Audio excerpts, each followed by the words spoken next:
Hello. Ashli here. Wow, that was loud. Hello. Ashli here. Welcome back to my channel where we're striving to become healthy and whole in God's way every day.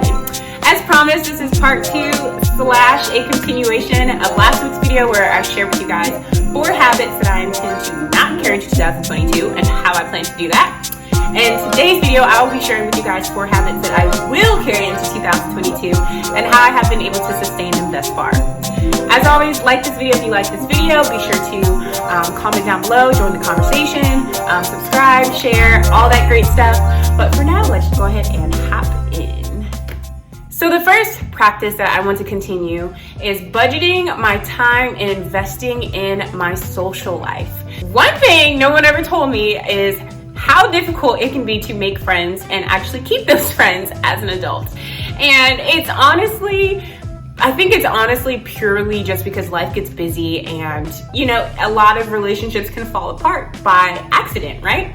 So what I've noticed is sometimes people may stumble into relationships on what they would say accident or coincidence. I don't necessarily believe in that.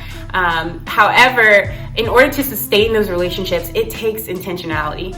No relationship ever deepened on accident. So I actually learned this from my old roommate / friend, Lauren. Shameless plug to her wedding pictures right here. Guys, it was absolutely amazing. If you did not watch that video about her wedding day, go ahead and check it out. But yeah, one thing that I've learned from Lauren is the importance of being really intentional with your friends. Lauren was definitely the type of person where she would schedule a phone call with you like once every 2 weeks, or she would, look up some things to do, and she'd be like, hey, do you want to do this event? Do you want to do that event?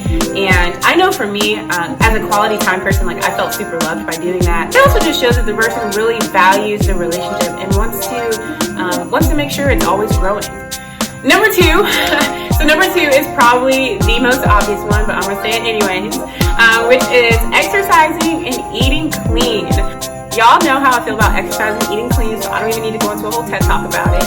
But just staying active and having the socialization of going to the gym, or even if you can't afford a gym membership or you're too far from a gym, just getting outside, getting fresh air, moving your body, and just keeping it moving is just so good for not only the physical body, but so good for your mental health as well. I could go down a rabbit hole of how important it is to make sure that you stay active and do what you can. So how I do that is every week I write down what I'm going to eat. I have a little meal planning booklet, and actually I think I'm coming up on about 3 years of it. I started this habit back in January of 2020, and I write down everything that I'm going to eat that week, every meal, every snack, and I make sure that when I look back at it, I'm like, okay, were these sustainable foods? Were these foods that were good for my body? Is there balance here? And those are just 3 simple questions that I ask myself.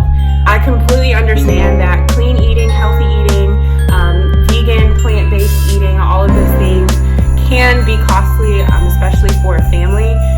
But as long as you are doing the best that you can and being mindful of the things that you're putting in your body, you're doing good. This third one is probably my favorite practice. And out of all 4 of these practices, if there was one that I would strongly encourage you to implement today, it would be this one. And that is staying plugged in at my church. There is something amazing that happens when you get involved in your church rather than just attending your church. Actually being a part of the process of seeing people come to Christ, being that person that smiles at them or that greets them or, that takes care of their children, that just is that light for people is just absolutely amazing. Being plugged in at a church looks different for everyone. I know for me, I serve at my church and I absolutely love it. I really, every single Sunday that I'm serving, I am just reaffirming that this is the place where God has for me, and I'm exercising the gifts that God has given me every single week. And I love seeing how people are touched. I love seeing how people take fresh perspective on the gospel. I love seeing how people's hearts become softened.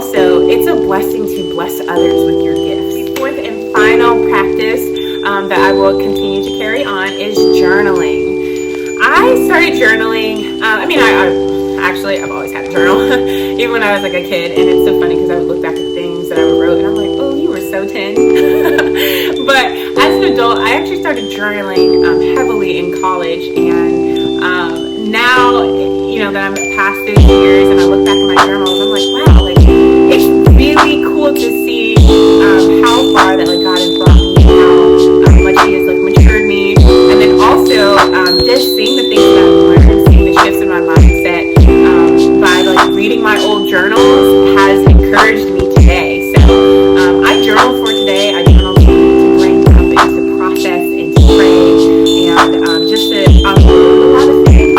But I also journal for my future self as well, so that way I can look back and say, man, like I remember when I was going through this, and like this is how I got through it.